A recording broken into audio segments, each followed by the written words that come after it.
গাজী ছিলেন তিনি, পারিবারিক দেয়া নাম, কিন্তু গাজী নামে তিনি সন্তুষ্ট ছিলেন না, তিনি হতে চেয়েছেন শহীদ।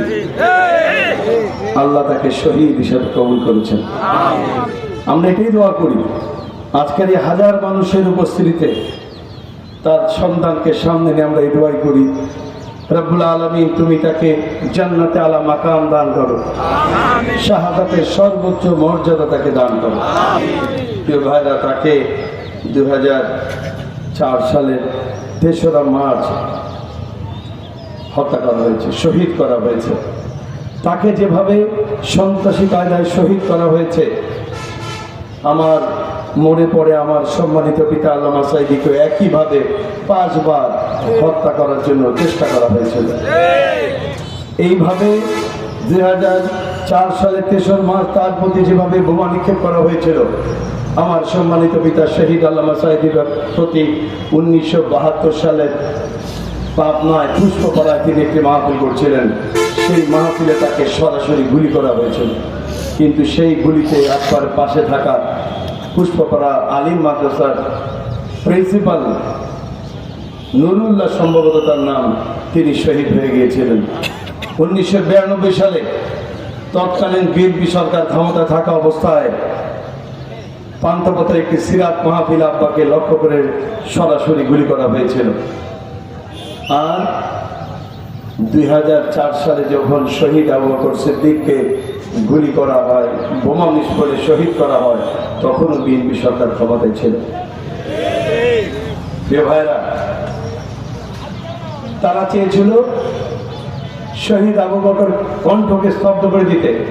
তারা মনে করেছিল আবু বকর সিদ্দিকের কণ্ঠ স্তব্ধ করে দিতে পারলে বাংলাদেশ থেকে কোরআনের আওয়াজ বন্ধ হয়ে যাবে। তা কি হয়েছে? তা কি হয়েছে? তা কোনোদিন হবে?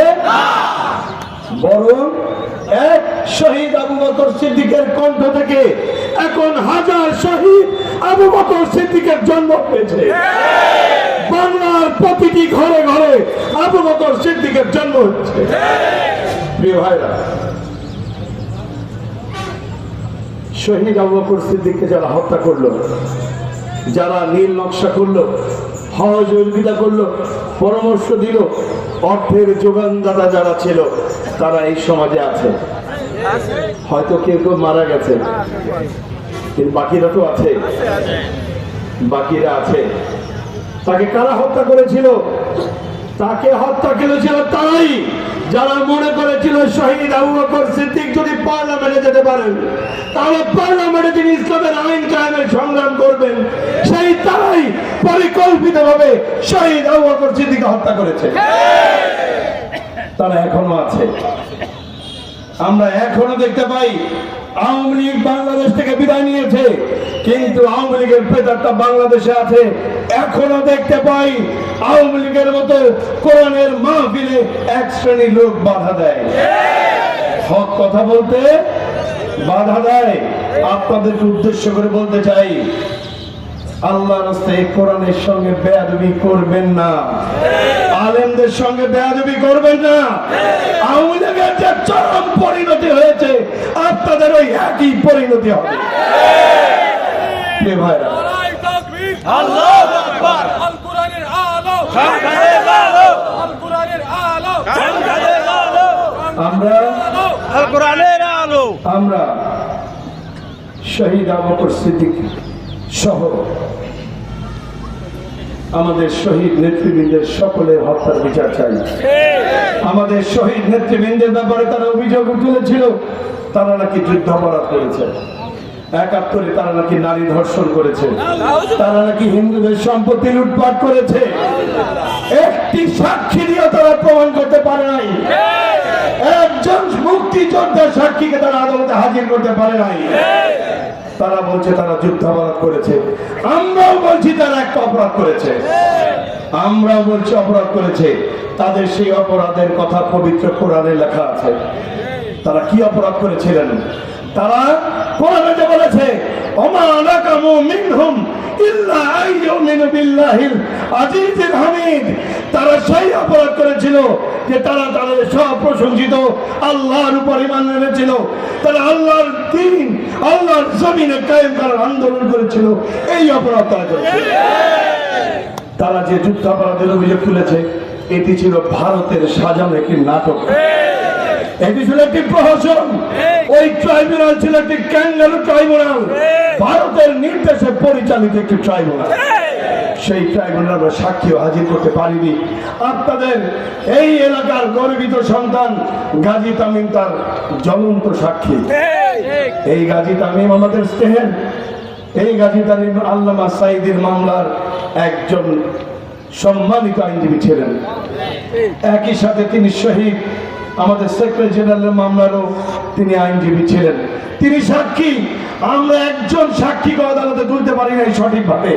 আমাদের একজন সাক্ষীকে আদালত থেকে তারা অপহরণ করেছিল, নিশ্চয়ই আপনাদের জানা আছে। সুতরাং আজকে দিন এসেছে, আল্লাহ দয়া করে একটি দিন আমাদেরকে দিয়েছেন। আমরা এই দিনে শহীদ আবু বকর সিদ্দিক সহ আমাদের সকল শহীদের হত্যার বিচার চাই। আপনারা চান না? চান না আপনারা? তাহলে কিভাবে এই হত্যার বিচার করবো?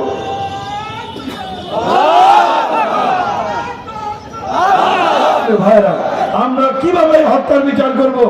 আমরা কি তাদের মতো সন্ত্রাসী কর্মকাণ্ড করব? মিথ্যা মামলা দিব? মিথ্যা সাক্ষী দিব? না।